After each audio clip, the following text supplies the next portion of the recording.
Laos terancam menjadi negara gagal karena proyek dengan Tiongkok seperti kereta cepat yang membelah Laos dari utara ke selatan yang berbiaya besar mulai seret pembayarannya. Hal ini menjadikan amunisi kepada mereka yang menganggap hutang pinjaman dari Tiongkok adalah jebakan hutang, bukan untuk memperkaya sebuah negara, namun memperkaya Tiongkok. Dunia menjadi membenarkan setelah Djibouti melepas lahan seluas 10.000 hektar pelabuhan untuk menjadi pelabuhan dan pangkalan militer Tiongkok terbesar di luar Tiongkok. Kemudian Sri Lanka yang juga kolaps ekonominya atas hutang pembangunan pelabuhan, bandara yang dibiayai Tiongkok tidak menghasilkan revenue karena hanya dipakai oleh Tiongkok saja. Kapal negara lain tidak mau sandar di pelabuhan tersebut. Kemudian jalanan yang membelah Pakistan dari perbatasan Tiongkok ke selatan Pakistan ke pelabuhan juga tidak menghasilkan traffic yang baik. Intinya semuanya bangkrut, merugi, tidak bisa bayar cicilan. Seperti Djibouti dan Sri Lanka, aset tersebut disita Tiongkok. Cerita tentang Laos hutang Tiongkok beberapa tahun yang lalu meledak baru di bulan Juli ini. Laos menyatakan tidak sanggup,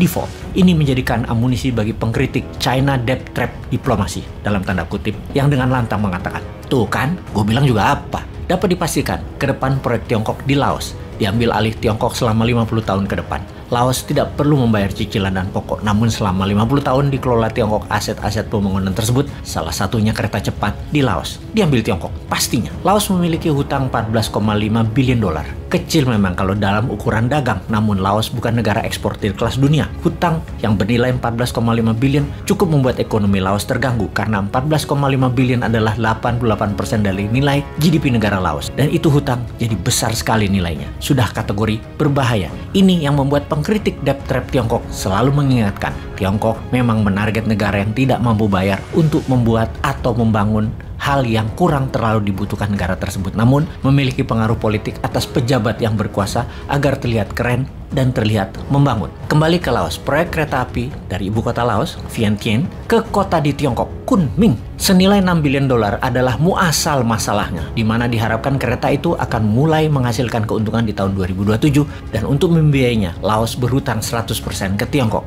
Begini logika terbaliknya, kenapa tidak proyek tersebut 100% dibiayai Tiongkok, dikelola Tiongkok tanpa hutang, dan Laos dapat bagian 25%? Kenapa nggak begitu? Atau pakai strategi BOT, Build, Operate, and Transfer, di mana Tiongkok yang bangun, Tiongkok yang kelola, kemudian di tahun ke-20 ditransfer semua kepemilikannya ke Laos. Jadi Laos nggak perlu jaminan, tidak perlu hutang. Tetapi mengapa pilihannya? Kenapa Tiongkok yang membangun, Tiongkok yang biayain, dan pakai jaminannya Laos? Sudah mulai paham sejauh ini. Ya, Tiongkok sesungguhnya bisa bangun pakai bagi hasil atau kelola model BOT. Tapi kan pejabat Laos ingin cuan, dan pejabatnya Laos pinter urusan melihat peluang begini. Dengan proyek milik Laos, kesannya para pejabat berkuasa itu bisa mendapatkan nama serta dapat komisi. Tiongkok memang modusnya begitu. Banyak pejabat Laos yang berbasis militer kena dengan jebakan harta dan tahta model begini.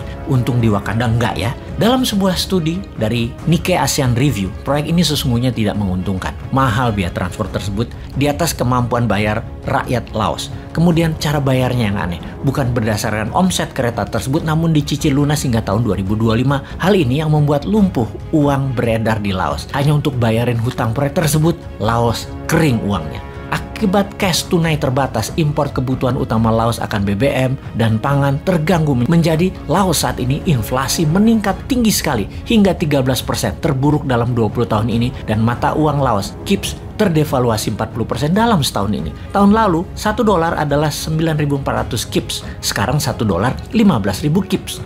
Sama ya, 1 dolar 15 ribuan, kayak rupiah ya. Balik ke Laos. Laos inflasi dan devaluasi bukan karena efek perang Ukraina, tetapi jauh sebelumnya. Ditambah perang Ukraina dan harga BBM dunia naik, Laos bangkrut dan gagal bayar hutang jadinya. Bagaimana Indonesia melihat peluang ini? Laos adalah negara ASEAN. Kalau Indonesia mau jadi raja di ASEAN, bail out hutang Laos. Lakukan seperti India membail out sebagian hutang Sri Lanka. India pasang kaki di sana, di mana India bisa menjadikan Sri Lanka buffer country, juga kendali ekonomi Sri Lanka. Demikian juga strategi luar negeri bernegaranya Indonesia. Dulu Indonesia kendalikan Vietnam, Thailand, Malaysia, dan Singapura. Sekarang ada peluang lagi, yaitu ambil Laos, kemudian Myanmar, Solomon Island, dan Bougainville, serta Timur Timur. Semua bisa Indonesia pengaruhi. Indonesia harus ambil peluang, jangan malah Indonesia kayak Laos. Enggak lah, pinter pejabatnya kok. Enggak mungkin kejebak kayak Laos yang pejabatnya super ego dan rakyatnya nggak paham karena dijejali buzzer propaganda supaya nggak ngeh jebakan Tiongkok, malah memuja Tiongkok. Indonesia beda.